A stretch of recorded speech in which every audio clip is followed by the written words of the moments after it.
¿Ven? Estoy presentando. Acuérdense que si alguien escribe algo en el chat, no lo veo, ¿no? Me va avisando. Y lo que vamos a hacer hoy, empezar a ver un poco lo que se llaman las aplicaciones de la integral, ¿no? De la integral definida, y van a seguir trabajando todavía en tarea de aula con esto de los métodos de resolución de integrales indefinidas y de definidas al mismo tiempo, y después van a seguir haciendo algunos problemas más. Algunas de estas cuestiones las van a volver a ver después con Manuel porque son importantes, digamos, ¿no? Nosotros nos empezamos a preguntar este nuevo concepto, ¿para qué lo usamos, digamos, no? O sea, ¿cuál es el objetivo de este nuevo concepto? Si surgió, si llevó tanto tiempo llegar al concepto de integral definida, se buscó una forma de cálculo, vimos cómo se podía aproximar, es porque en realidad tiene muchísimas aplicaciones en la práctica, ¿no? O sea, es una herramienta sumamente importante, como dice ahí, ¿no? Para resolver problemas de muchísima naturaleza, ¿no? Y para eso, primero vamos a repasar un poquito, ¿no? Cuando nosotros hablamos de estas cuestiones del proceso de integración, ¿eh? Muchas veces decimos, bueno, empiezo a interpretarlo o representarlo de distintas maneras. Y ahí siempre hablamos de representaciones simbólicas, verbal y gráfica. Simbólica es con todo este vocabulario, este lenguaje matemático que estamos aprendiendo y que usamos, ¿eh? Y que me permite definir, dar propiedades, enunciar teoremas. Y verbales, ¿cómo lo decimos, no? ¿Qué cuestiones decimos que le está pasando a ese símbolo que tenemos acá, no? Y gráficamente también como cuando uno quiere pensar en la integral, que decíamos acerca del gráfico. Recibo a uno de sus compañeros y ahora vemos eso. Compañeros o compañeras, ahí estamos. Acá estamos. Entonces ahí decimos, bueno, pero ¿cómo empezamos a trabajar desde lo simbólico? Nosotros llegamos a decir que este símbolo que era la integral entre A y B era un límite, ¿no? Eso era el resultado de un límite y además nos da un número. ¿Bueno? ¿Y cómo lo escribimos? ¿Se acuerdan que teníamos lo mismo que habíamos dicho, no? Esta sumatoria, que es la que habíamos llamado las sumas de Riemann. Aparecía una partición y aparecía ese conjunto de puntos compatibles, y que decíamos, pero esta suma que tenía un significado, que nosotros lo fuimos viendo en principio a través de algunos problemas biológicos y problemas físicos, y uno geométrico, que es con el que trabajamos, si tomábamos cada vez más términos, eso indicaba que la partición cada vez tuviera más elementos, es decir, decíamos, fíjate que si en realidad tomo cada vez más elementos de la partición, eso se va a aproximar cada vez más a este valor, que es el que llamamos la integral entre A y B. En realidad, para poder definirlo, tuvimos que hacer un cambio, ¿no? ¿Se acuerdan que en la definición no decíamos el límite cuando n tiende a infinito de esta sumatoria? Pero cuando hablamos en palabras muchas veces lo decimos, sino que cuando escribimos la definición de la integral que habíamos puesto, el límite de esa sumatoria, y que tuvimos que poner. ¿Quién se anima y quién se acuerda? Cuando la norma de la partición. Claro, ¿se acuerdan que acá pusimos cuando la norma de la partición tiende a 0? Muy bien. ¿Por qué tuvimos que poner eso? Y no poníamos n tendiendo a infinito.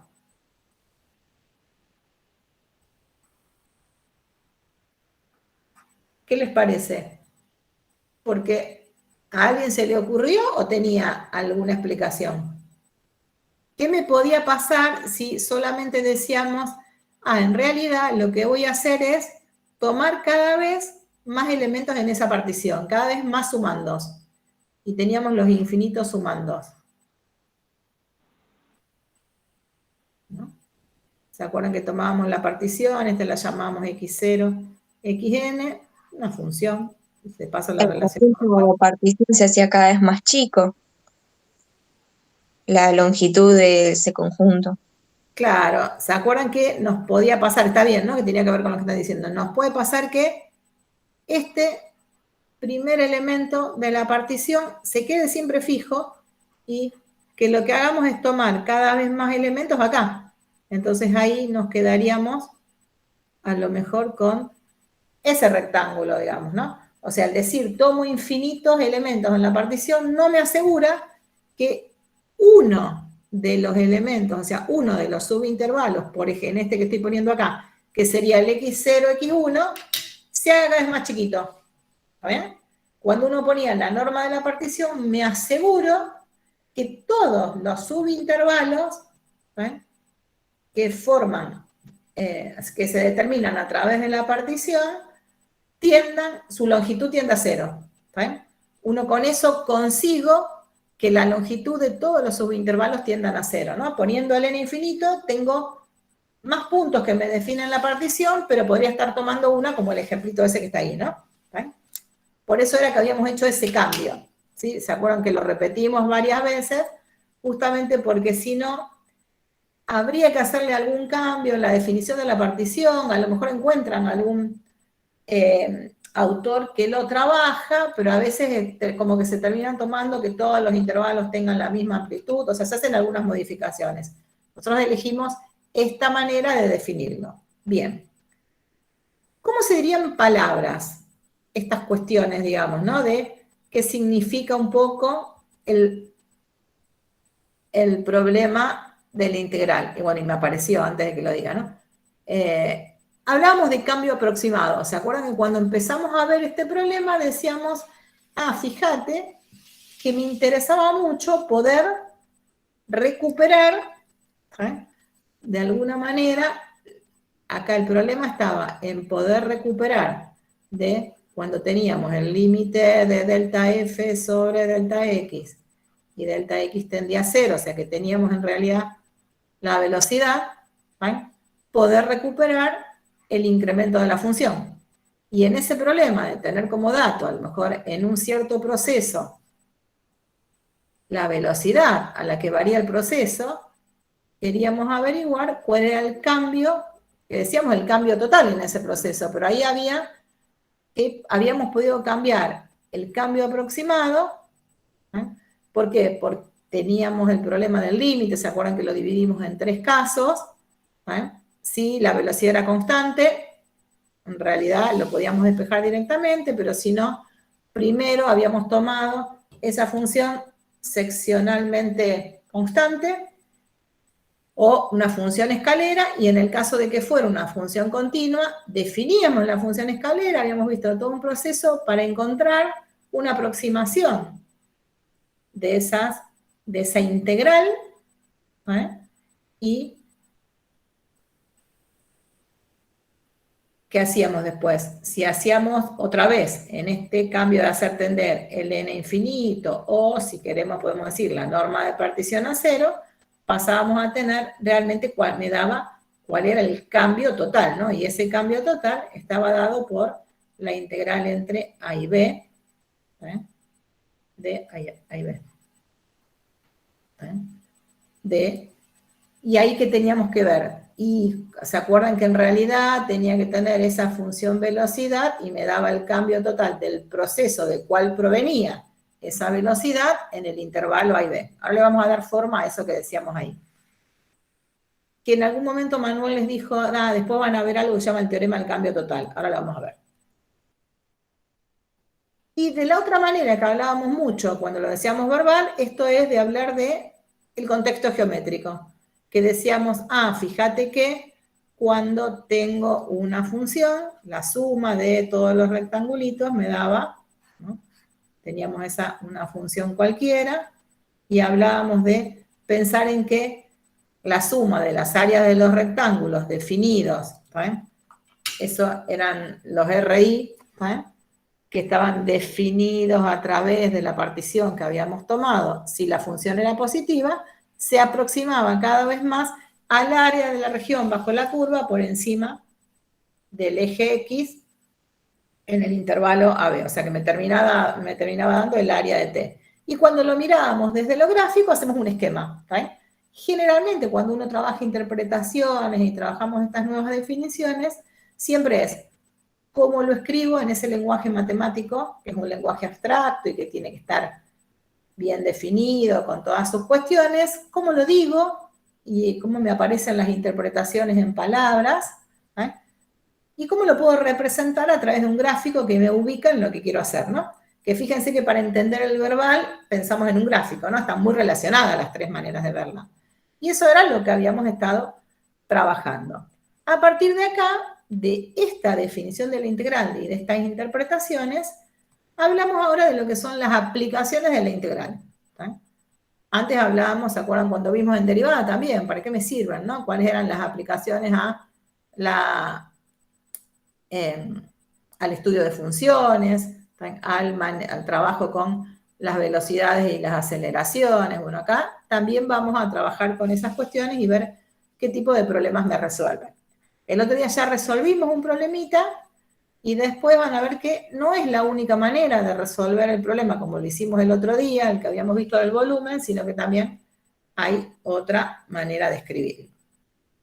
Entonces nos aparecen como una primera aplicación el pensar, digamos, en la definición sumada a esos dos grandes teoremas que vimos que de alguna manera nos habían relacionado el cálculo integral con el cálculo diferencial, ¿no? ¿Se acuerdan que el segundo teorema fundamental nos decía esto, ¿no? Nos había permitido decir, cuando quiero calcular la integral definida entre a y b de f de x diferencial x, la puedo calcular como p en b menos p en a. En realidad, y ahora quiero que me lo digan ustedes, yo dije segundo teorema, pero eso que está ahí es la conclusión del segundo teorema, no tal cual, ¿no? Es la conclusión de la regla de Barrow. ¿Eh? ¿Qué diferencia hay entre el segundo teorema y su corolario, que es la regla de Barrow? ¿Qué entendieron ahí?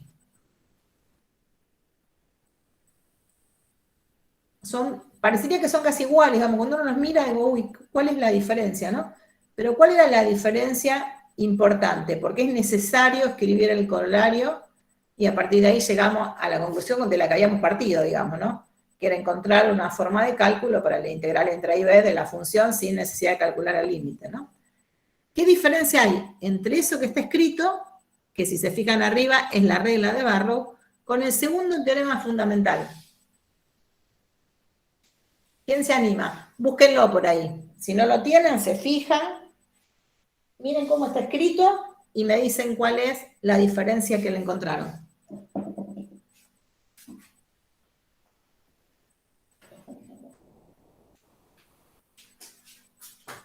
Escucho. Voy a buscar el mate. La regla de Barrow estaba en un intervalo AB y el segundo teorema en un intervalo A a X. Bien. ¿Y qué hace que eso sea distinto, el intervalo AX? Cuando hablamos, fíjense que en las hipótesis, A y B, ven que me dicen una F continua en el intervalo A y B. Entonces, A y B son números. Y que los tengo en cada caso. En el segundo teorema fundamental, también me decía, tengo que tener una función continua en el intervalo A y B. O sea que el A y el B son números reales que para cada caso particular los voy a conocer. Y en el segundo teorema, la X es un número real, pero no es uno solo. Era cualquier X que estuviera en el intervalo AB. Y habíamos definido una función. Entonces, cuando pensábamos en este teorema fundamental, en realidad estábamos pensando en esto, ¿no? En la integral entre A y B de F, bueno, acá le poníamos otra letra, no le poníamos la misma, de T. Cuando miramos esto, decíamos, pero ese X pertenece al intervalo AB. Entonces, esto se trata de una función.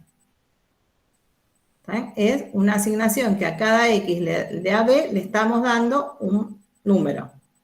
Si existe ese límite, porque como le pedíamos que la función era continua, nos aseguramos que existe.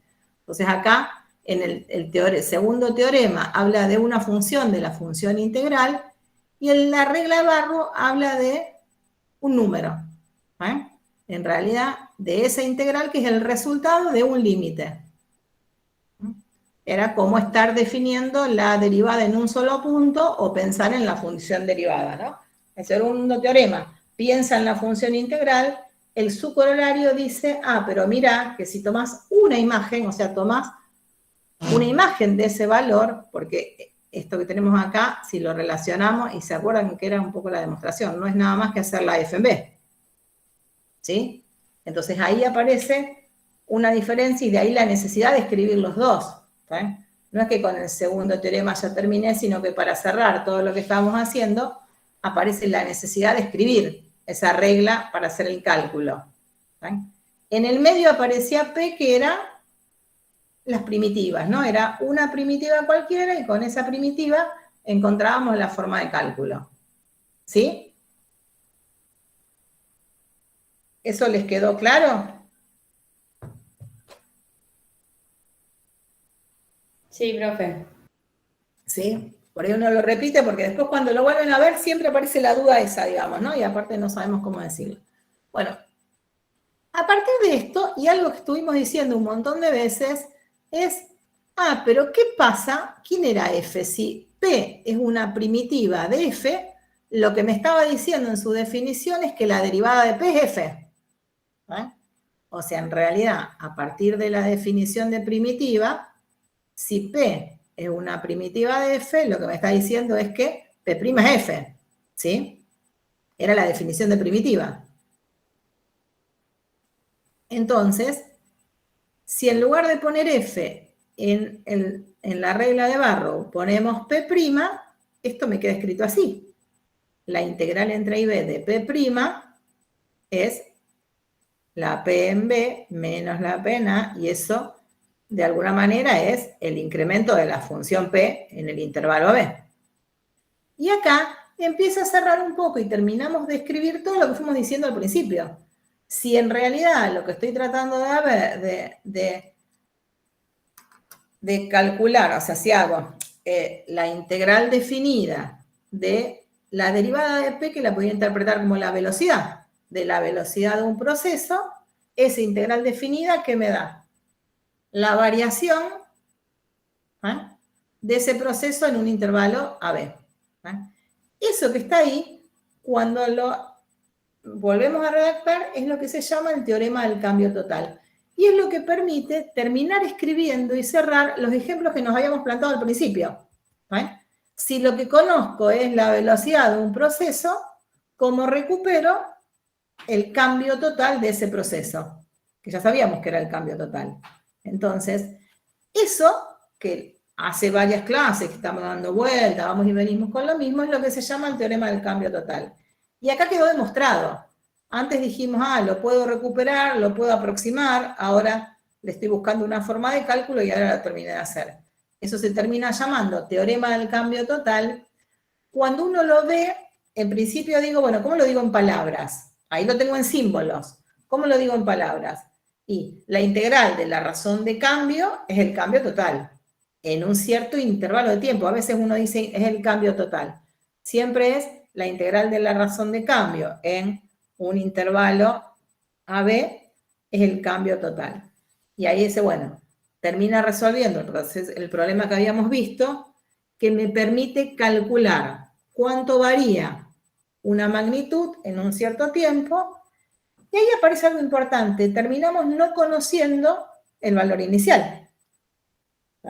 Porque lo que recupero es la variación, no recupero lo que tengo al principio, ¿no? Ahora nos va a aparecer un ejemplo en donde nos vamos a dar cuenta de eso. Entonces, esto termina siendo una de las aplicaciones, de los usos, uno de los problemas que resuelve la integral, y por eso termina siendo una herramienta fundamental, ¿no? Conozco la velocidad de un proceso, conozco la razón de cambio de un proceso y puedo averiguar el cambio total del proceso. Fíjense que no recupero todavía la ley del proceso, nos interesa ver si puedo recuperar la ley de ese proceso, ¿no? Porque acá estamos hablando de números. La integral entre A y B es un número, el delta F en el intervalo AB es un número. O sea, el teorema del cambio total acá todavía me está hablando de que el resultado de esa integral me da un número. ¿Bien? Después, una pregunta que nos hacemos, pero ¿podré recuperar la integral, o sea, la ley del proceso de cambio? ¿O podré encontrar una ley para ese cambio total que me lo dé para cualquier x que esté en el intervalo AB? ¿Bien? Vamos a hacer un ejemplo y después nos vamos a responder estas dos cuestiones. Algo importante que acá aparece, y lo van a encontrar también en el libro, que dice teorema del cambio total, y cuando uno lee teorema, está esto solo. ¿Qué me estaría faltando escribir? Cuando uno da teoremas, decíamos, bueno, los teoremas se demuestran, es simplemente usar, la demostración está arriba, digamos, ¿no? O sea, cuando escribimos eso, lo que vimos antes, que nos llevó a escribirlo, es la demostración. Pero si es un teorema, eso sería la tesis, digamos, ¿no? La integral es esto. ¿Pero qué me falta? ¿Cuáles son las hipótesis? Perfecto. Y van a ver que cuando uno lo mira y lo busca a veces en los libros, es como que no están escritas las hipótesis. ¿Por qué? Porque casi siempre aparece escrito a raíz del segundo teorema y de la regla Barrow. En realidad las hipótesis son las mismas que usan ambos, digamos, ¿no? Para que esto tenga sentido, tiene que valer el segundo teorema fundamental, y para eso lo que le pedíamos era que la función tenía que ser continua, digamos, ¿no? O sea que acá hay hipótesis, van a ver que no están escritas, pero que deberían estar. Y no sé dónde estoy escribiendo. Acá. O sea que acá es que deberíamos decir, sea una f continua en el intervalo AB. No hace falta que diga algo de la primitiva, porque en realidad no me la nombra. ¿Está? Y lo que sí necesito es que exista la derivada, ¿no? O sea, esa f derivable en el intervalo AB.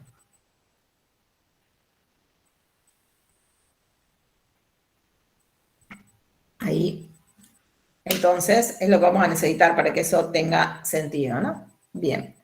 Vamos a ver un ejemplo ahora.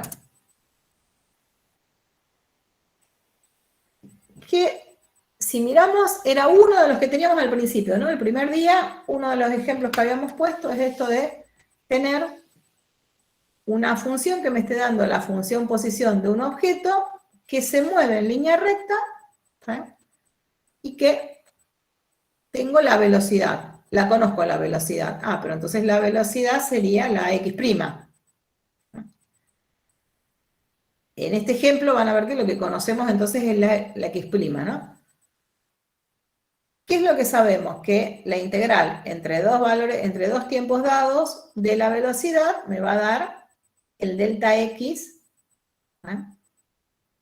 La variación de ese proceso, ¿no? O sea, la variación de la función de posición. Eso es el cambio total en la posición, que es lo que está escrito acá, y eso es lo que se llama desplazamiento total. Esto lo deben haber trabajado en Matemática 1, ¿no? Esto de hablar de desplazamiento y de hablar de distancia total también, ¿no? Por las dudas lo vamos a repasar, porque suele aparecer. Entonces, ese cambio total de la posición, cuando lo trabajaron en Matemática 1, que tenía que, o sea, y era siempre en un intervalo de tiempo, ¿no? Entre 1 y 2. Tenía que conocer la posición en T1, la posición en T2, y hacía la resta, y averiguamos el cambio total. Ahora vamos a averiguar ese cambio total en un intervalo de tiempo conociendo la velocidad del proceso, ¿sí? Van a trabajar mucho en la práctica con que a veces esa velocidad la tenemos en forma gráfica, ¿eh? No conozco la ley, sino que tengo el gráfico de la velocidad y quiero ver cómo puedo recuperar el cambio total. En este caso va a ser el cambio total de la posición, podría ser el cambio total del volumen, ¿no? Es el que teníamos. ¿Eh? Acá el ejemplito lo vamos a hacer suponiendo que tenemos la ley, digamos, primero, ¿no? Ven que ahí tenemos, bueno, un eje de tiempo, la posición, y siempre era el delta x, era la diferencia entre uno y otro. Y lo que conocemos es la velocidad a la que se está desplazando. Lo volví a poner porque era el mismo dibujito que nos había aparecido, el mismo esquema en la primer clase. Y aparecen dos cuestiones, digamos, ¿no? ¿Cómo calculo el desplazamiento total y cómo calculo la distancia total recorrida? Eran dos cuestiones diferentes. Ahora, mientras las buscamos, las vamos a ir recordando y me van a ir diciendo. Bueno, acá ya me está diciendo qué hago. Dice, en uno va a estar relacionado con la velocidad y el otro va a estar relacionado con la rapidez. Vamos a ver por qué. Bueno, vamos a hacer este ejemplo. Eso se lo dejé ahí para que cuando estudien tengan de alguna manera esa respuesta y no les quede descolgada. Este ejemplo nos dice, una partícula se mueve sobre una recta vertical de modo que su velocidad en cada instante es v igual a menos 6t cuadrado más 18t. Y la velocidad está dada en metros por segundo. Me preguntan, ¿cuánto se desplaza esta partícula en cada uno de los periodos de tiempo que se indican a continuación?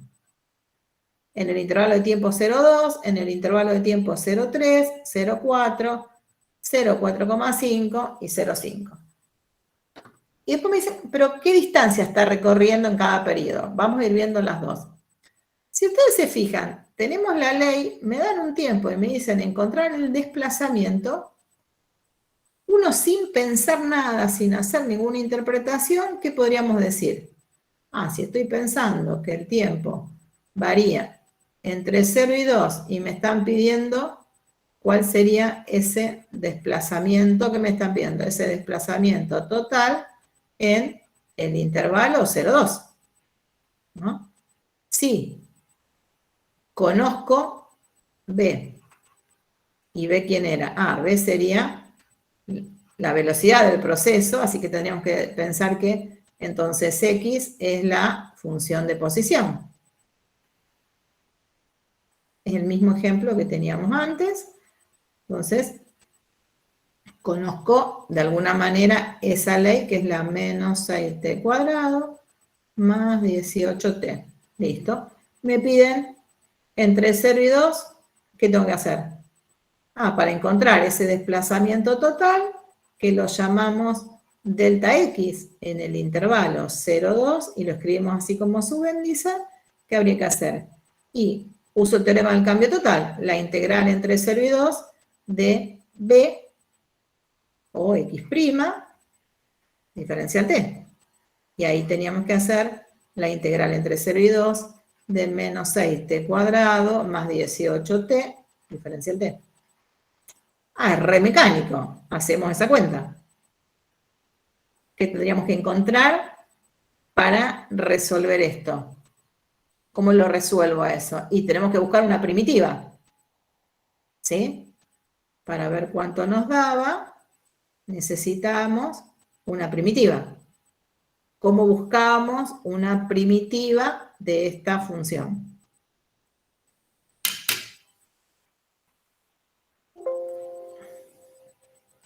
Me esperan un momentito, que para que nos quede prolijo voy a hacer algo. Estoy acá.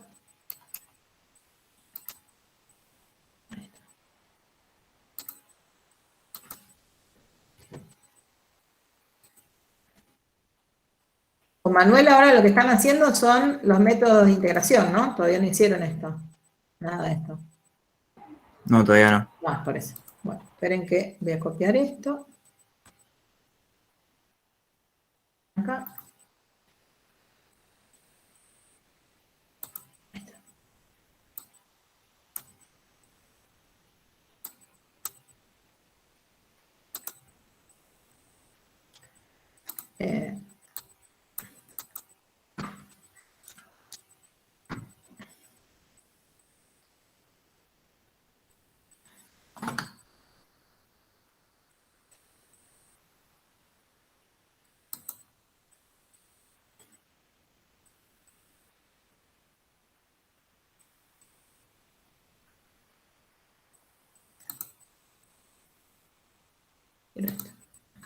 Bueno, bien.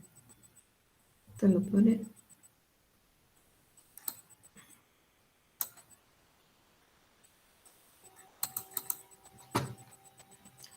Aunque le deje lo de arriba, lo ven, ¿no? Sí.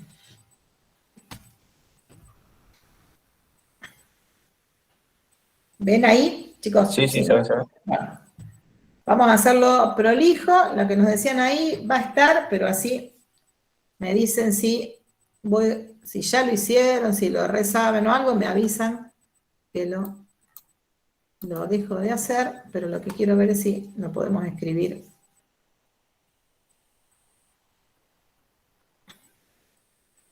¿No? Lo vamos a poner prolijito, así después se lo agrego en el PDF, ¿no? O sea que, ¿qué nos decían acá? Entre 0 y 2, lo que nos estaban preguntando, cuál era ese desplazamiento en el intervalo 0,2. Pero para eso entonces dijimos, tengo como dato la velocidad del proceso. Pero la velocidad le pusimos acá x', y x' era menos 6t cuadrado más 18t, ¿no? Sí. Más 18t. Pero entonces, ¿quién es x? X es la función que está describiendo el proceso y era la que se llama función de posición en este caso, ¿no? Esta X, no sé cuál es la ley, sí sé que es una X de t, pero en realidad no conozco cuál es la ley, ¿no? Y lo que conocemos es cuál es la ley de X', si la conocemos, y nos interesa averiguar cuál es el desplazamiento total en el 0,2. Pero si a mí me interesa averiguar ese desplazamiento en el 0,2, esto sí sabemos cómo calcularlo, ¿no? Ese desplazamiento en el 0,2 no es más que hacer la integral entre 0 y 2 de x' de t diferencial t. ¿Esto quién me lo dice? Y eso es lo que me dice el teorema del cambio total, ¿no? Lo podemos poner así. Pero entonces lo que tengo que hacer es la integral entre 0 y 2 de menos 6t cuadrado más 8t diferencial t. ¿Y esto cómo lo hago? ¿Practicaron hacer esto? Hay gente que por ahí se puede acordar el año pasado, pero hay otros que a lo mejor no lo hicieron nunca, ¿no? Porque lo que nos empezamos a acostumbrar era cómo calculábamos para hacer esto, si sabíamos que vamos a usar la regla de Barrow, ¿no? Pero para usar la regla de Barrow, ¿no?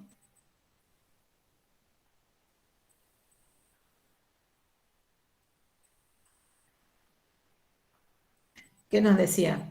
Que esa integral terminaba siendo una primitiva evaluada en 2 menos una primitiva evaluada en 0. Y P era una primitiva ¿de quién? Primitiva de la función integrando, ¿no? De esta función. Una primitiva de la función integrando. Que en este caso era la B o la X', como la quieran llamar. Lo que ustedes están practicando es cómo encontramos las primitivas, ¿no? No escribieron todavía eso, como lo escribo. No, todavía no, solo encontrar primitivas. Bien, entonces decimos, bueno, ahora tengo que buscar una primitiva. Y cuando decimos, busquemos entonces una primitiva de B. ¿Qué notación usamos? Buscamos una primitiva. ¿Busco la primitiva directamente o empezábamos a usar el símbolo de integral indefinida? En realidad lo que se acostumbra es usar ese símbolo, ¿no? Para ello se acostumbra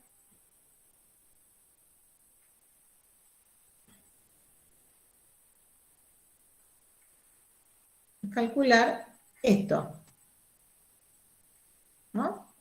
¿Qué que eran bastante parecidos, ¿no? Buscar esa primitiva, una primitiva cualquiera de B y llamarla P, acá estaba buscando el conjunto de todas las primitivas. Pero en general vieron que uno escribe más esto, ¿no? Casi siempre, por una cuestión de escritura y de comodidad, lo que vamos a hacer es, pero estoy buscando, para buscar una primitiva, calculo esto, ¿no? La integral indefinida de esta función.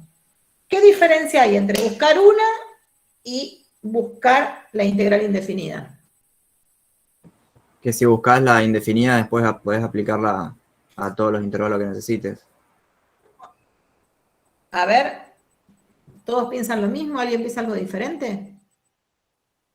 Que con la integral indefinida nos va a dar un montón de integrales. Esto nos va a dar una familia de funciones. Claro, ¿ven? Por eso me gusta más. Ahí tengo todas. Si tengo una primitiva, la puedo...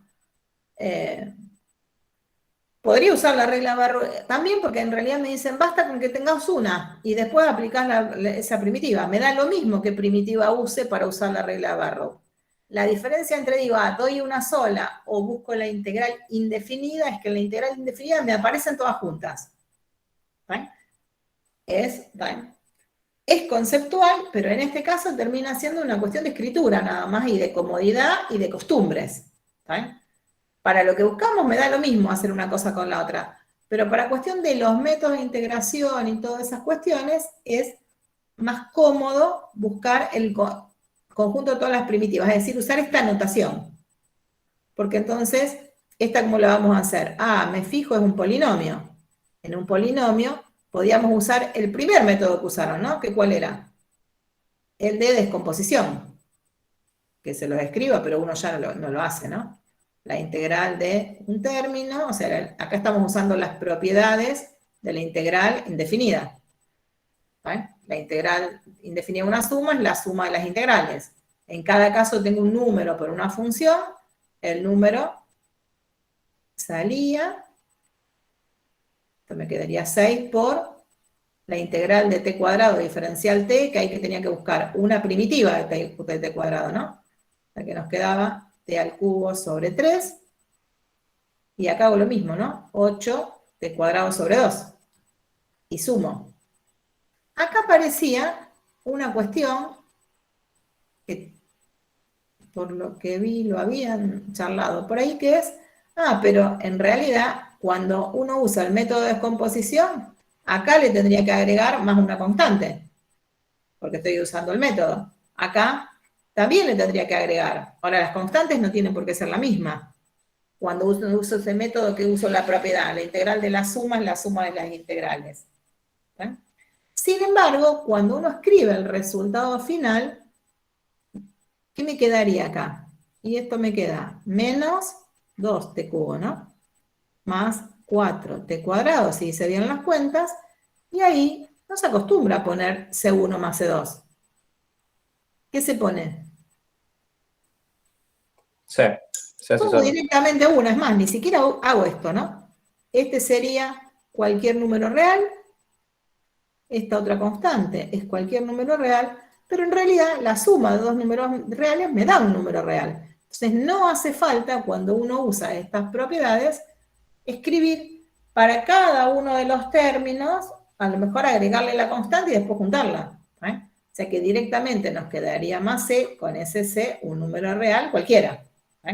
Por eso es que uno directamente voy poniendo la primitiva de cada término, la que saco de la tabla, pongo una sola y al final le pongo más c. Porque además sabíamos que si encontraba una, encontraba todas. Y la diferencia entre dos siempre era una constante, que eran las propiedades que vimos. Todas esas propiedades nos dejan que pongamos directamente el más c al final. Sí, te escucho. Puede ser que igual arriba dice 18t y abajo lo pusiste como 8t. Me parece que sí, ¿no? Sí. ¿Y es más o menos? ¿Se acuerdan? Más. Más. Perdón, acá copié mal. 18, si esto es un 18, acá me queda un 9, ¿no? Listo. Gracias. Eso vayan mirando porque siempre de un renglón al otro copio mal. Bien. Eso, ¿lo entendieron? Y además es una cuestión de cómo se escribe, ¿no? Siempre que escriba, ¿saben? Eso, pongo? Si quisiera buscar una primitiva, podríamos haber puesto directamente que P es igual a menos 2t al cubo más 9t cuadrado, y me quedo con esa. Total, necesito una sola. Porque esta era muy fácil. A veces tengo que usar alguno de esos otros métodos que ya estuvieron charlando, sustitución, partes, fracciones simples, que van a seguir ahora trabajando. Entonces, la simbología que usamos siempre es a través de la integral indefinida, porque es más cómoda, ¿vale? Que eso de ver cómo hago para encontrar una, si tengo que buscar, o sea, cómo uso las propiedades. Entonces, de acá, ¿qué diríamos? En realidad esa P que estamos buscando, que sería una primitiva, sería la 2t al cubo más 9t cuadrado. O sea, basta con que tome una. Y entonces, acá escribiríamos que es esa primitiva, que fue la menos 2t al cubo más 9, si estoy copiando bien todo, t cuadrado. Esta era la primitiva y decíamos evaluada en los extremos. Y entonces acá le ponemos los extremos. Otra vez, como acá pongo la primitiva con la variable que estoy usando, que era la variable donde cambia de alguna manera el tiempo, en vez de poner P en 2 menos P en 0, se escribe así. Y ahora, ¿cómo lo termino? Digo, pero entonces, ¿qué tengo que hacer? Es la función, que esta era la función P. La función P evaluada en 2, que es reemplazarte por 2. Y lo hacemos. Menos 2 por 2 al cubo más 9 por 2 al cuadrado menos la misma función evaluada en 0, ¿no? Así que nos quedaría menos 0, ¿no? En este caso, no queda siempre. Así que ese número me queda 8... ¿Alguien hace la cuenta esa? Porque la voy a hacer mal. Esto me termina quedando 4, menos 4. ¿Queda 20 eso? ¿Puede ser?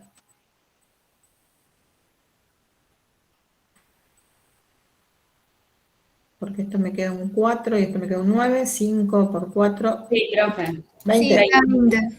Perfecto, qué bien que estuve. Bueno, eso nos da 20. ¿Está?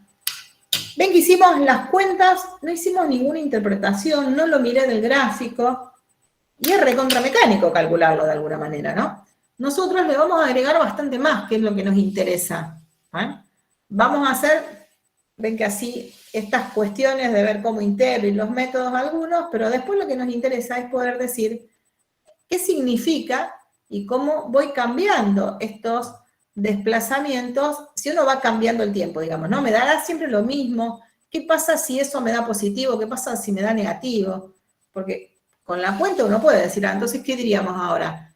Fíjate que esa partícula se desplazó 20, me parece que eran metros, ¿no? No me acuerdo ahora, no tengo acá la unidad, 20 metros en 2 segundos. Y ahí se terminaría. O sea que desde lo mecánico es muy simple. Es más, uno tiene un montón de software y que me resuelven y me dan el número, ¿no? Nosotros necesitamos trabajar un poco más, empezar a ver estas cuestiones, cómo las interpreto, qué pasa cuando empiezo a tener más números, menos números, digamos, ¿no? O sea, y ahora van a ver que hay unos cuantos hechos y vamos a ver qué nos va pasando, digamos, ¿no? Y después poder empezar a interpretar qué pasa si en lugar de tener la ley de la velocidad, la tengo graficada. Si tengo el gráfico de la velocidad, ¿cómo puedo, a partir de ese gráfico, empezar a pensar qué va pasando con estos deltas? ¿Vale? Eso es lo que hay que practicar bastante, ¿no? O sea, bien, ¿cómo hago para interpretar estas cuestiones? ¿Cómo las entendí? ¿Cómo las comprendí, digamos, ¿no? Así, ¿cómo las puedo interpretar? Bueno, voy a volver a lo de antes. Esto, yo no estaba en el PDF porque ya se lo subí, pero después se los agrego. Si quieren lo vuelvo a subir. Y se los agrego para que lo tengan y no lo tengan que copiar por las dudas. Y ahora voy a volver a, esto estaba así un poquito más, a la presentación. Bueno, teníamos esta. Seguimos y ven que acá está hecho, era para t entre 0 y 2. Y tenemos hecha esta, ¿no? Nos pide un montón más. Nos pedía para t entre 0 y 3. Y da 27. Bueno, ¿van a hacer ustedes? Yo voy a volver al anterior. A ver si lo pueden escribir ustedes. Para t entre 0 y 4. ¿Eh? ¿Cómo les cambiaría esto para t entre 0 y 4? ¿Sí? Hacemos una más, a ver si lo pueden plantear. Profe, ¿qué ejercicio es? Es el ejemplo que está acá en la práctica. Es uno de los ejercicios también, me parece, pero no me acuerdo cuál es. Ok. A ver, intenten, lo tienen acá resuelto. Esto quiero acá. La voy a duplicar, así la puedo modificar.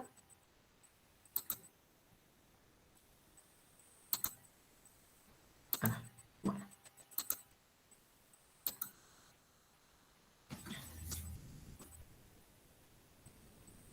¿No? O sea, lo que vamos a querer hacer es, no lo quiero hacer entre 0 y 2, lo quiero hacer, para mí es re fácil, ¿no? Entre 0 y 4. ¿Qué nos va cambiando? Así, de paso,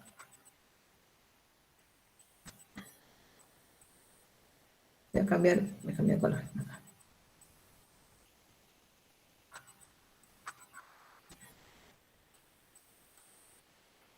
Nos ayudamos a Manuel, ¿no? Así que acá nos Me da. da 16, profe. Muy bien. ¿Al resto? Lo mismo.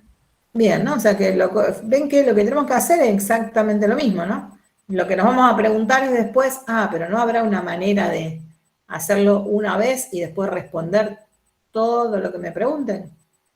Entonces acá le teníamos que poner un 4, ¿eh? Y acá un 4, ¿no? Así que la primitiva que vamos a usar, la misma, ¿no? Lo que nos cambió era entonces, acá, ¿no? Donde me apareció este 2, ese 2, acá. Y entonces esto nos dio 16 a todos. ¿Sí? Me da 28 a mí, profe. No, ya vi. No. ¿Sí? Me equivoqué. Está bien, bien, bien.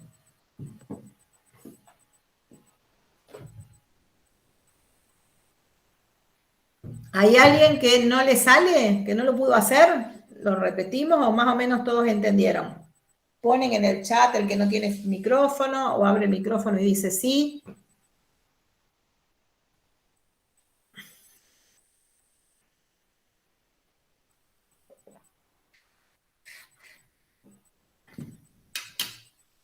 ¿Todos lo pudieron hacer? Sí, profe. ¿Sí? Y a ver, antes de ver y de hacer interpretaciones, ¿cómo harían para que me quede para un tiempo final cualquiera? Por ejemplo, entre 0 y un t final cualquiera. ¿Se podrá hacer? ¿Será fácil? ¿Será complicado? ¿Lo podré generalizar un poquito más? ¿Y qué consigo en ese caso?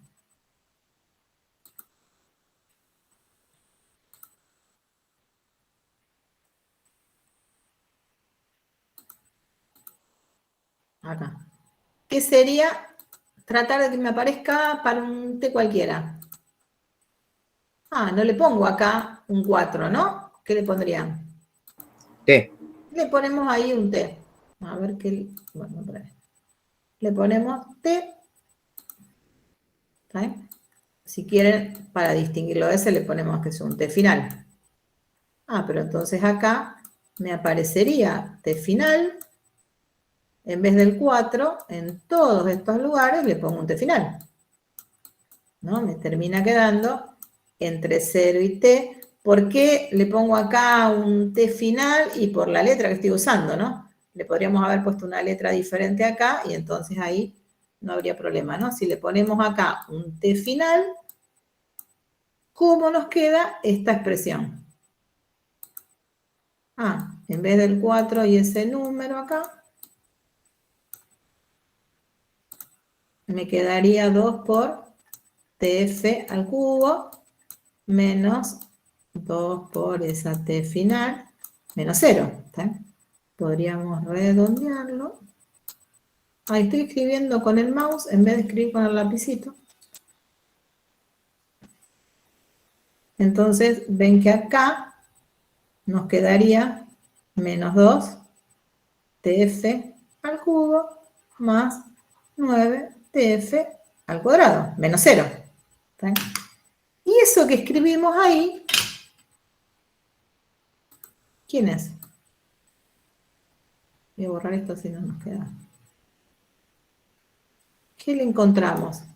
Ah, si no pongo nada de esto porque ya lo hice.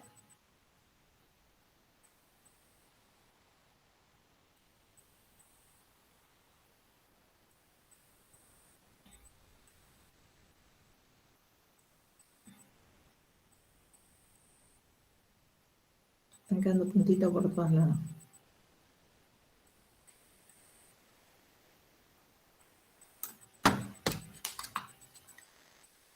Si uno, lo que estaba al principio, ¿qué tendría escrito? ¿Qué? Ahí tengo, no tengo. Tendría que S delta X en el intervalo 0 t final, que le vamos a poner intervalo 0t, lo puedo calcular como menos 2t al cubo más 9 tf al cuadrado. Ven que empieza a aparecer algo que lo hicieron ustedes y me lo dijeron, recontra importante, porque ¿qué estoy dando ahí? En este caso, el cambio total para un t cualquiera, siempre pensando desde 0. Entonces, como que estoy dando la ley del cambio total. ¿Sí? ¿Está? Así que ahora me lo habían pedido. Entre 0 y 2, reemplazo t por 2. Entre 0 y 3, reemplazo t por 3. Entre 0 y 4, para cualquiera que me hayan pedido, no vuelvo a escribir todo, sino que simplemente reemplazo. ¿Sí?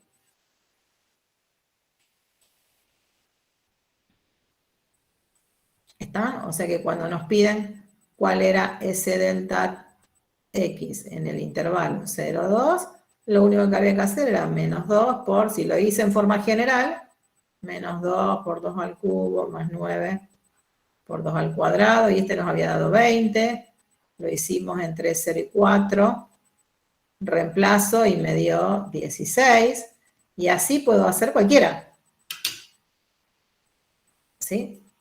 Avancemos un poquito más.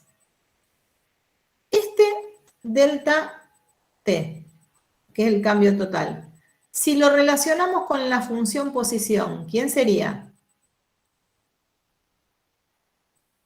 La x en t menos x en qué?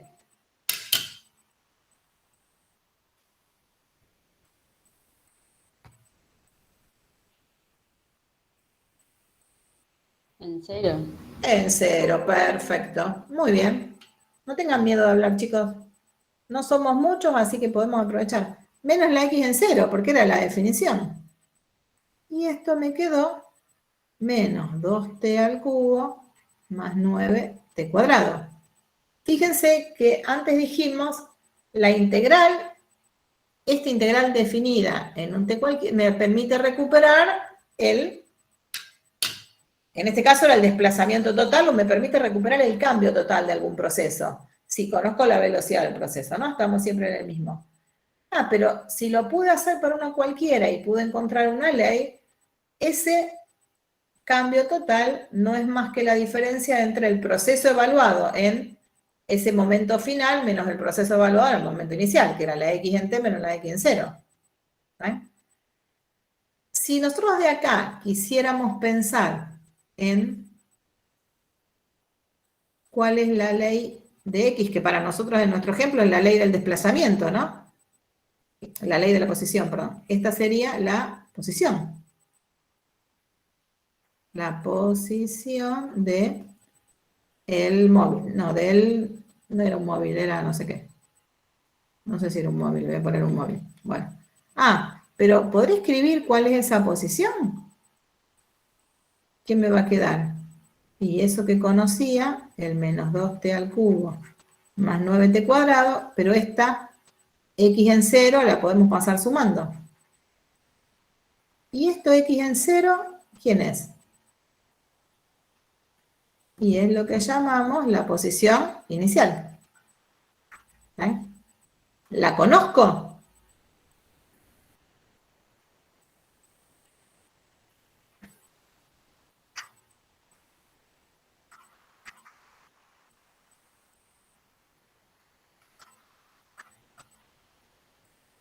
En realidad no la conocemos, no me la dieron donde estaba al principio. Pero sí me permite decir, pero fíjate si tengo la ley de la velocidad, recupero la ley del cambio total. Puedo. O puedo tratar de calcularlo en alguna gráfica. Pero para encontrar la ley del proceso, bastaría con tener algún otro dato. Por ejemplo, la posición inicial, digamos, ¿no? Va a depender del problema. O sea, necesito tener otro dato. Si tengo ese otro dato, recupero la posición. ¿Sí? Con esto, en realidad es lo que uno puede terminar. ¿Se acuerdan que yo el otro día, en el ejemplo que hicimos del volumen, les había dicho, traten de hacerlo con una integral definida. ¿Se puede hacer como hicimos esto? Resolver el ejemplo que vimos el otro día del volumen. ¿Sí? Que es usando este teorema. Después lo van a intentar y el lunes cuando nos veamos, antes de empezar con el tema nuevo, me van a contar si lo pudieron terminar, eso que yo les había pedido. A lo mejor ahora no pudieron. ¿Sí? Esto es lo mecánico, o sea que puedo hacerlo, mejoré y avanzo un montón. Pero ahora vamos, y si ustedes se fijan, creo que acá estaba, por acá esto que hicimos, lo vamos a tener escrito, que bueno, que uno puede llegar a encontrar eso. ¿Está? Volvemos a las cuentas estas, que ya las tenemos hechas. Nos habían pedido en este ejercicio el desplazamiento para diferentes intervalos de tiempo, pero fíjense que siempre me lo están pidiendo desde el principio, ¿no? Desde el principio del proceso. Nos dio 20, nos dio 27, nos dio 16, en 4,5 me daba 0, y en 5 me dio 25. Y uno acá se empieza a hacer algunas preguntas, ven que si le pongo desde la dispositiva actual aparece la partecita de abajo, que me dicen, pero si en realidad pasa más tiempo, parecería ser que ese desplazamiento debería ser cada vez más grande. Y sin embargo, eso no me da así. ¿Okay? Me dicen, fíjate que si pasaron 2 segundos,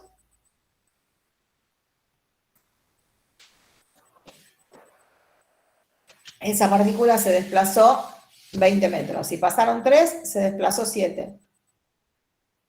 Si pasaron 4, se desplazó 16. Si pasaron 4 segundos y medio, no se desplazó nada.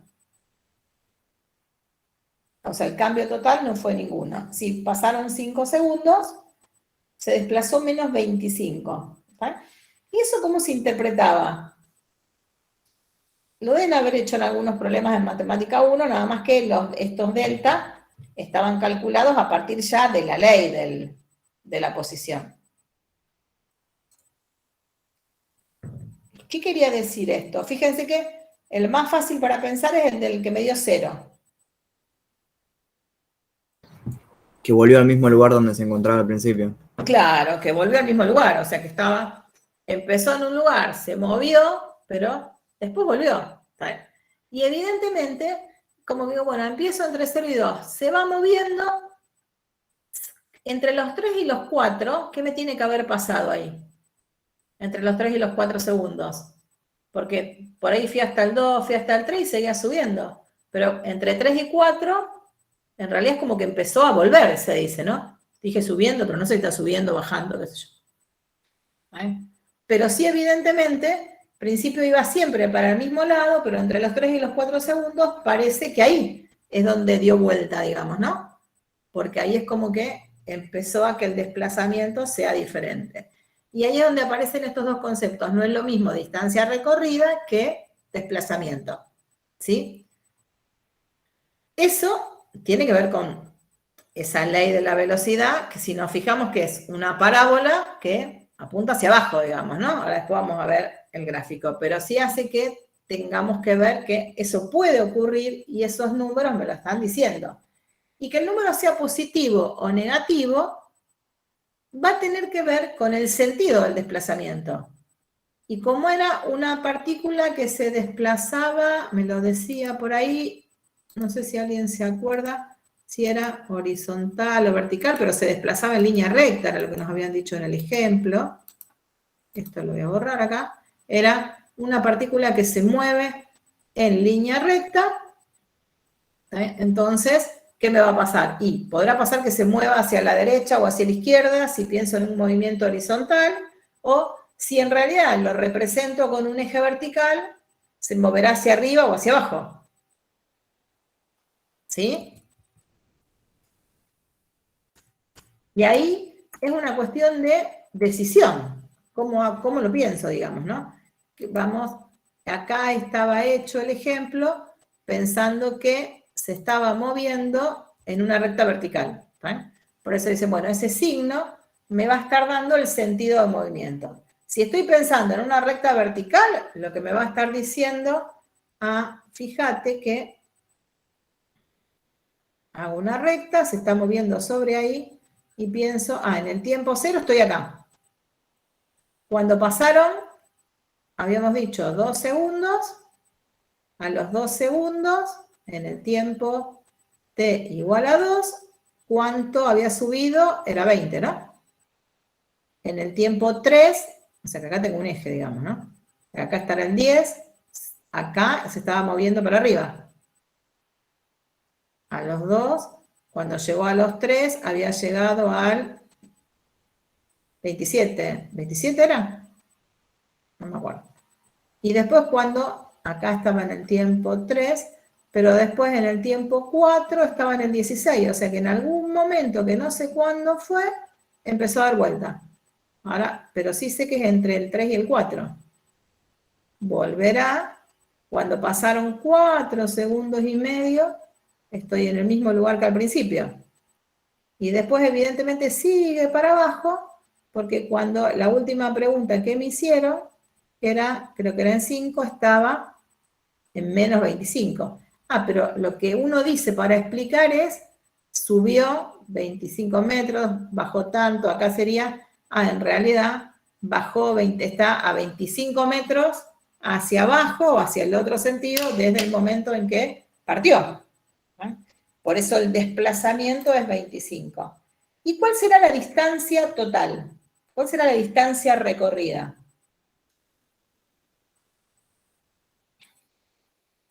La distancia recorrida en todo ese tiempo, entre 0 y 5 creo, ¿será 25 o tengo que ir haciendo otra cosa? Y otra cosa, la suma porque subió y bajó. Perfecto, o sea, tengo que tener en cuenta ese de que fue subiendo y bajando. O sea que habrá que ir, qué sé yo, para llegar hasta acá, ¿qué voy a tener que hacer? El 20, o sea, hasta acá tendría 27, tengo que ver hasta dónde llegó y qué tendría que hacer. Lo cuento una vez, le vuelvo a sumar lo mismo y después le sumo un 25. ¿Sí? O sea, voy sumando todas esas, o sea, voy a tener que ir sumando esas medidas. Por eso se dice que, me está escribiendo lo que digo, no sé qué le puse una.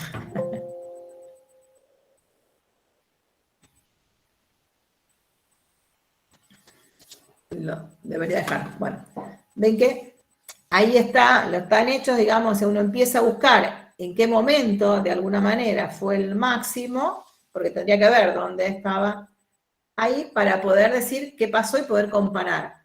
¿Cómo hago para saber cuándo empieza a dar vuelta? Y ahí me dicen, ¿no? Fíjense que en realidad la velocidad en 3 me da 0 y por eso la partícula cambia el sentido de movimiento. ¿Qué cosas empezamos a usar para decir, si miro la gráfica, Y esperen que se las voy a poner, que está acá.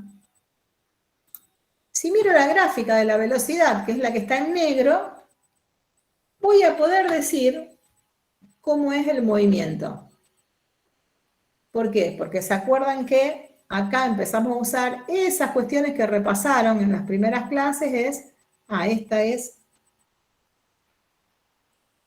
la velocidad.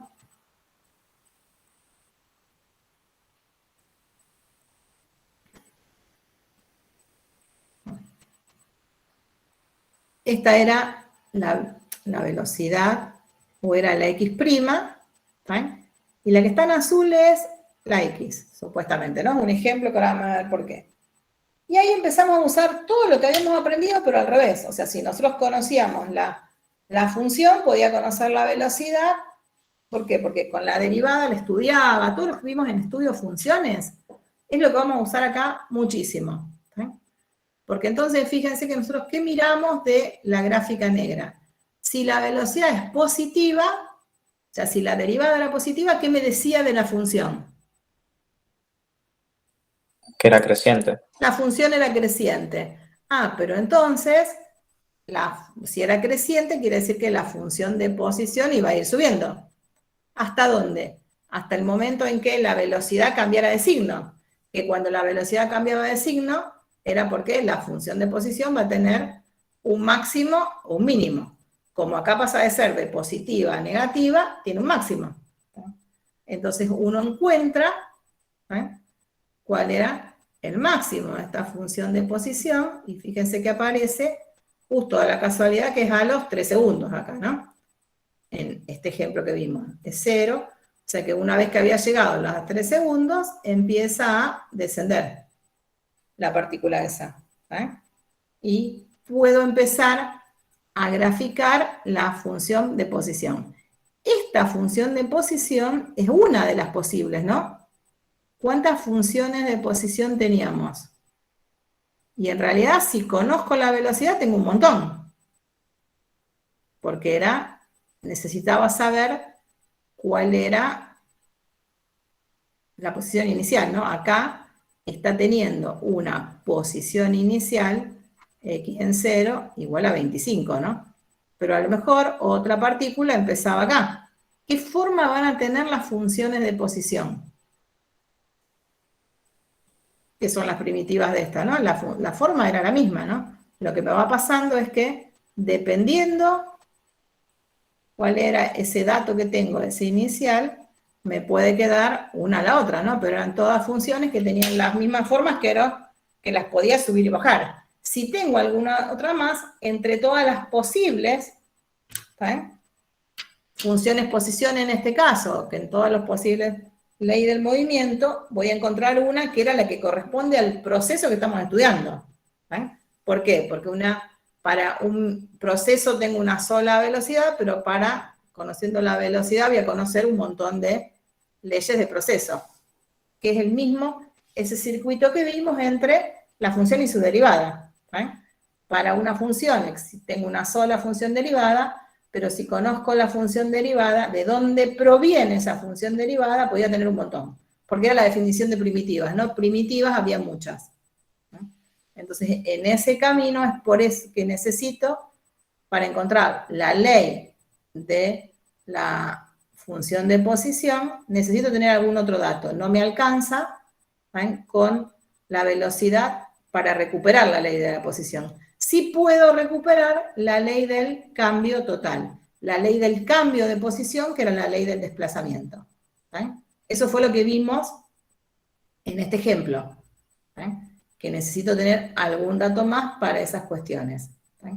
Acá lo vimos conociendo la ley, hicimos las cuentas y saco. Van a practicar bastante cómo puedo trabajar a partir del gráfico de la velocidad, imaginarme cómo es la gráfica del proceso con el estudio de funciones, a lo mejor tengo la velocidad de la aceleración y tengo que ver cómo me queda la otra, que eso tenía mucho que ver con lo que estudiamos en Matemática 1, ¿no? Ese estudio de funciones que vimos, todas esas relaciones, las vamos a usar ahora como herramientas muchísimo. ¿sí? Con esto van a trabajar con unos cuantos problemas. Y lo que nos faltaría ver de esto después es cómo hago el tema de la distancia total. Ven que me dicen, bueno, se podrá verificar, lo van a trabajar bastante con Manuel, ahora esto después, ¿eh? Y entonces acá es lo que les conté que encontramos, si llego a saber cuánto vale la función, por ejemplo, acá está hecho con 25, recupero la ley del proceso, si no me queda planteada la ley del proceso y habrá muchas dependiendo de dónde empieza. Vamos a tener después, ¿eh? Y les cuento lo que está acá, que no lo vamos a trabajar mucho, porque otra vez lo van a hacer un montón con Manuel, así que no, y en taller no vale la pena, es qué pasaba con la distancia recorrida. Como en la distancia uno tiene que ir acumulando, lo que terminaba pasando es que la distancia recorrida se define como, en realidad, la integral de la rapidez. O sea, en lugar de trabajar con la velocidad, se trabajaba con la rapidez. Eso también es un concepto que vieron en Matemática 1, y esto de trabajar con la rapidez era trabajar con el valor absoluto de la derivada. Estoy mirando la hora, por eso, bueno, acá lo van a tener hecho y lo van a terminar de pensar y de trabajar en muchos problemas con Manuel. Y algunos en los talleres. Nos va a aparecer otra, ¿qué hora es? Y 25, bueno, bien. Otra de las aplicaciones, que es cómo hago para usar una integral para calcular el área de una región. ¿Sí? Esta aplicación la van a ver con Manuel, la van a desarrollar, van a ver cómo queda. ¿Sí? No la vamos a trabajar acá, la van a ver directamente con él. Sí les dejé en el PDF, ¿sí? Un poco el resumen de lo que van a trabajar, para que les quede completo en el PDF. Y una de las cosas que nos aparece acá importante, bueno, va a estar todo el apuntecito, algo importante que uno empieza a usar, una integral definida para calcular el área. Por ejemplo, ahí quiero calcular el área de esa región, y puedo usar una integral definida para calcular el área, pero a veces se usa el proceso al revés. Tengo solo la gráfica, no conozco la ley, entonces uso lo que sabemos del contexto geométrico para dar el resultado de una integral definida. Eso también van a ver que aparecen varios ejercicios y varios ejemplos. Esto es todo lo que van a ver con Manuel, que se los vuelvo a poner. Y es importante ver eso, que puedan ver la diferencia entre qué pasa cuando uno estoy aplicando el concepto de integral definida para calcular un área, y que a veces uso lo que sabemos de geometría, del cálculo de áreas, para calcular una integral. En todos los ejercicios de la práctica van a ver esas cuestiones. Y después van a tener la otra aplicación que también aparece y que la van a trabajar, que es la de valor promedio.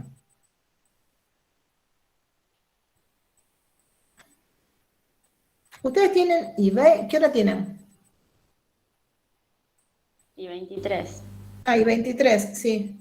Creí que eran las I25. Bueno, estas se las cuento un poquito más en detalle, lo del promedio, porque es... Creo que hay un ejercicio nada más, pero que empieza a ser también importante en algunas cuestiones teóricas, y que esta parte de valor promedio lo van a trabajar bastante en el taller.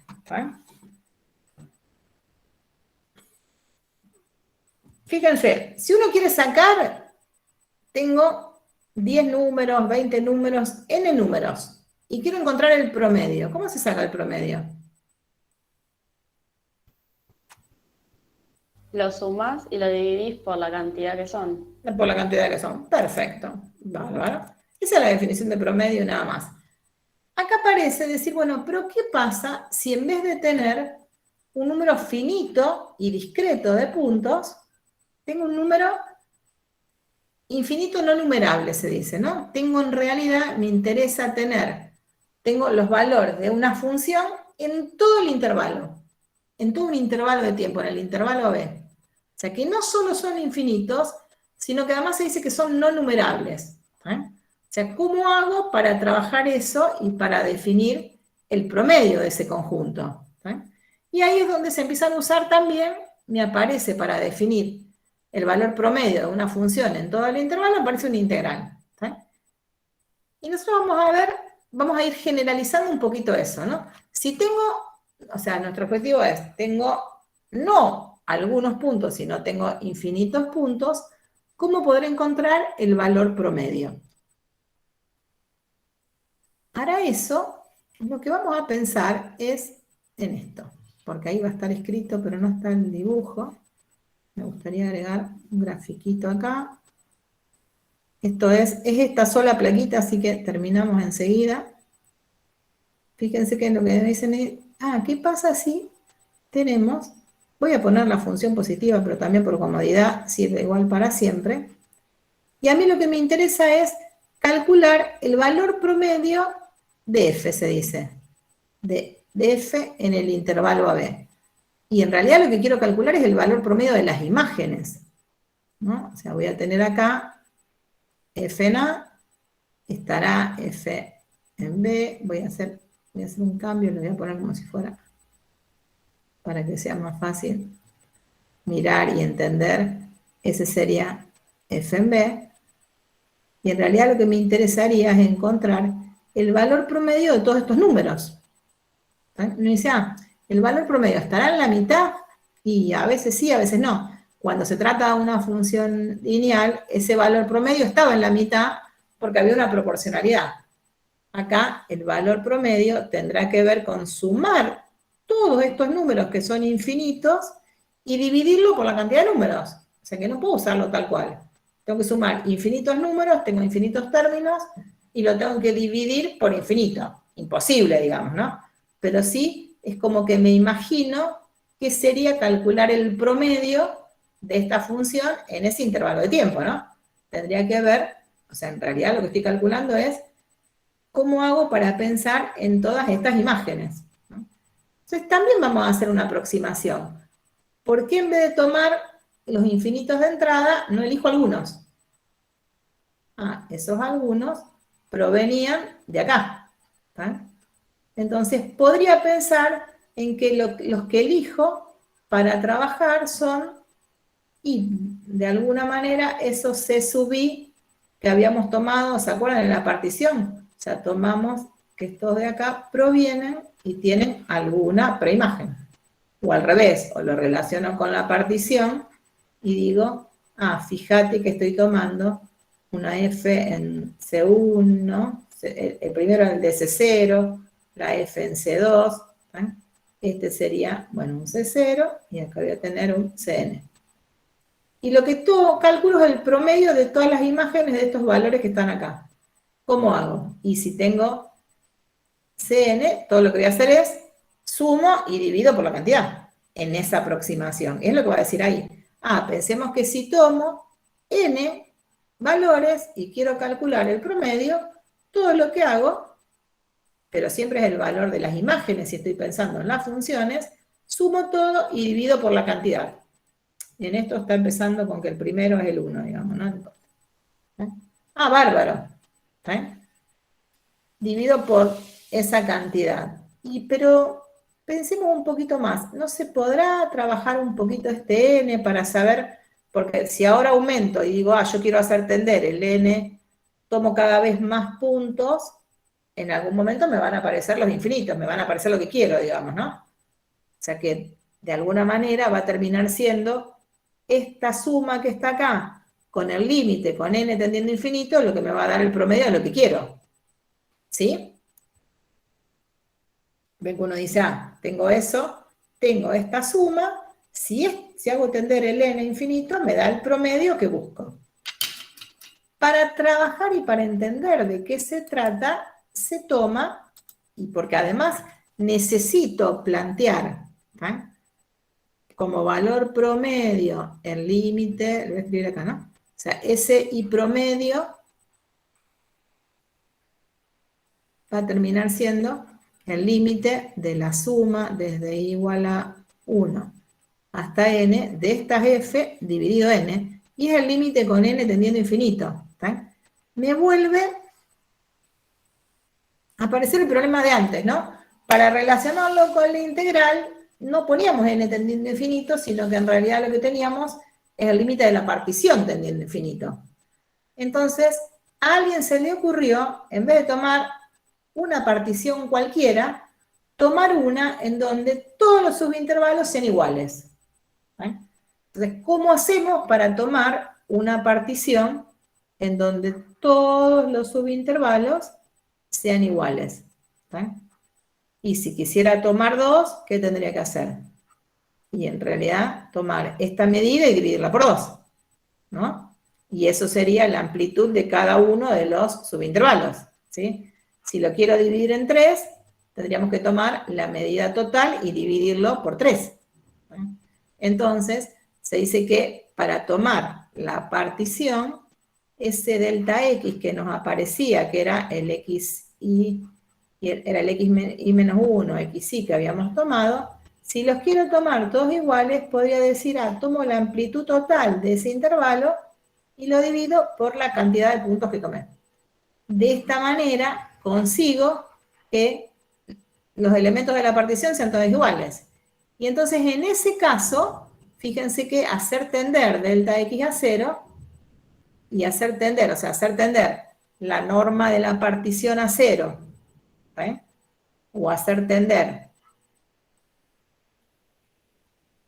el n a infinito, terminan siendo relaciones equivalentes, ¿no? Porque como son todas iguales, si hago tender el n infinito, el b menos a es fijo, el delta x tiende a 0.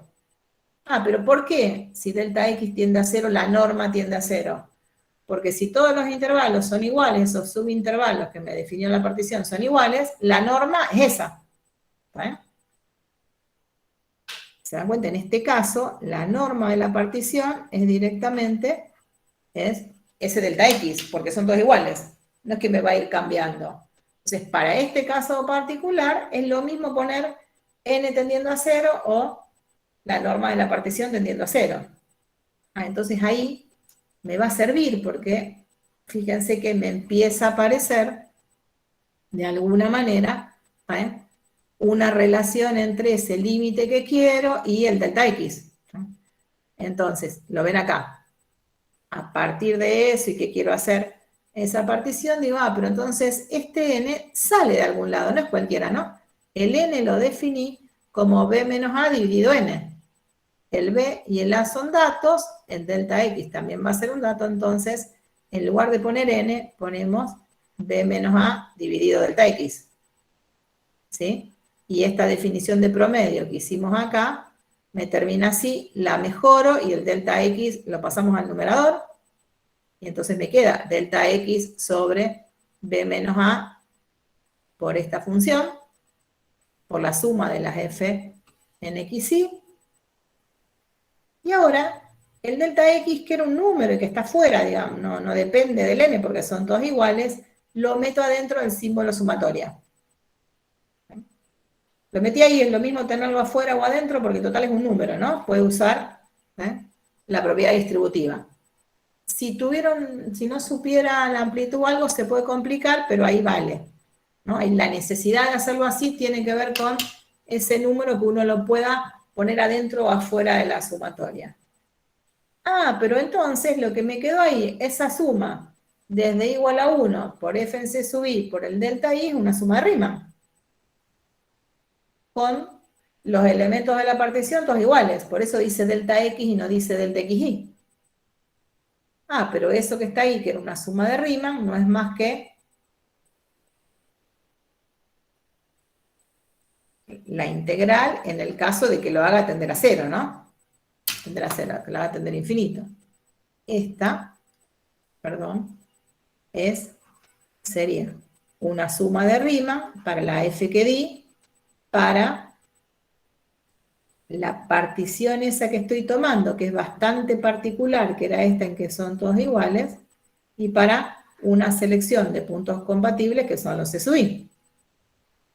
Entonces, si ahora en vez de tener un número finito de C sub n, o sea, un número finito de estas imágenes que teníamos acá, hago tender a, calculo el límite ¿qué me va a quedar? Que esta suma que quedó ahí es el límite cuando n tiende a infinito de la suma de delta x por la f en C sub i para i desde 1 hasta n, el 1 sobre b menos a ahí afuera. Como es un número, lo puedo sacar afuera de la integral. Y ese límite, cuando n tiende a infinito, del delta de la sumatoria del delta x por la f en C sub i, es la integral entre a y b de la f Y esto es el i promedio. Entonces, el valor promedio de una función, cuando la función es continua, ¿sí?, directamente se puede calcular como la integral entre a y b dividido b menos a. ¿Sí? Eso va a dar origen a otro teorema importante también, que tiene que ver con el valor promedio, ¿sí?, y que lo vamos a cerrar el lunes. Antes de empezar con el otro tema, vamos a cerrar algunas cositas por las dudas para que lo tengan, y después empezamos con ecuaciones diferenciales, ¿sí? Pero este concepto del valor promedio también empieza a ser muy importante en las aplicaciones, ¿sí?, y se usa mucho, ¿sí? Lo van a ver, pero por ahí puede ser útil que lo escuchen 2 veces. Bueno, me parece que ahora sí, si no nos estamos pasando de tiempo y debe estar por empezar ya Manuel. Así que vamos a cerrar. Nos vemos el lunes. Acuérdense que van a tener un temita para ver.